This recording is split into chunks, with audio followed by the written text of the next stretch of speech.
लखनऊ के गोमती नगर में हुई दिव्या मिश्रा की हत्या ने पूरे मामले को सवालों के घेरे में ला दिया है। अब सामने आए सीसीटीवी फुटेज में वारदात से ठीक पहले दिव्या और उनके पति मानस वाजपेयी के बीच संघर्ष दिखाई दे रहा है। फुटेज की तस्वीरों के बाद सवाल बड़ा हो गया है कि आखिर उस दिन क्या हुआ था और मामला इस खौफनाक अंजाम तक कैसे पहुंचा। चलिए शुरुआत से समझाते हैं पूरी कहानी। दिव्या मिश्रा आईसीआईसीआई बैंक में रिलेशनशिप मैनेजर थी। उनकी शादी मानस वाजपेयी से करीब 12 साल पहले हुई थी। दोनों के बीच लंबे समय से विवाद चल रहा था और करीब 1 साल से वे अलग रह रहे थे। दिव्या ने पति से तलाक के लिए फैमिली कोर्ट में याचिका भी दायर की थी। 20 अगस्त को दिव्या ड्यूटी के लिए बैंक पहुंची।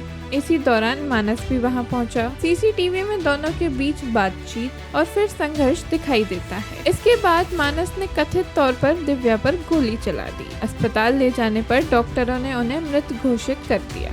इसके बाद मानस अपने घर पहुंचा, जहां पुलिस के मुताबिक उसने अपनी बीमार बहन को गोली मार दी और फिर खुदकुशी कर ली। मामले में नया मोड़ तब आया जब मानस के व्हाट्सएप स्टेटस की जानकारी सामने आई। इसमें उसने दिव्या पर धोखा देने का आरोप लगाया और प्रज्ञा मिश्रा तथा भारत नाम के एक व्यक्ति का जिक्र करते हुए दावा किया कि उन्हें सब कुछ पता था। अब प्रज्ञा ने इस दावे पर जवाब दिया है। उन्होंने कहा है कि हाँ, उन्होंने अपनी बहन के साथ हो रही कथित जातियों की जानकारी थी, लेकिन उन्हें अंदाजा नहीं था कि बात हत्या तक पहुंच जाएगी। प्रज्ञा के मुताबिक दिव्या ने पति की कथित मारपीट और घरेलू प्रताड़ना के बारे में बताया था और वह लंबे समय से इस रिश्ते से परेशान थी। प्रज्ञा ने यह भी बताया कि दिव्या पहले एक हादसे में घायल हुई थी और पूरी तरह ठीक न होने के बावजूद काम पर लौट गई थी। हत्या वाले दिन भी चोट का असर उनकी चाल में दिख रहा था। वहीं परिवार के लिए सबसे मुश्किल पल मां को बेटी की मौत की खबर देना था। इसके साथ ही प्रज्ञा ने सीसीटीवी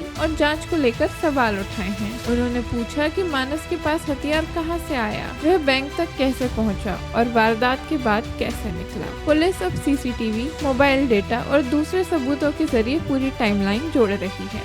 फिलहाल इस केस में पुराना वैवाहिक विवाद, तलाक की कार्यवाही, सीसीटीवी फुटेज और व्हाट्सएप स्टेटस अहम कड़ियां हैं। प्रज्ञा के दावों की भी जांच होनी बाकी है। पुलिस की जांच होने के बाद ही इस खौफनाक वारदात की पूरी सच्चाई सामने आएगी।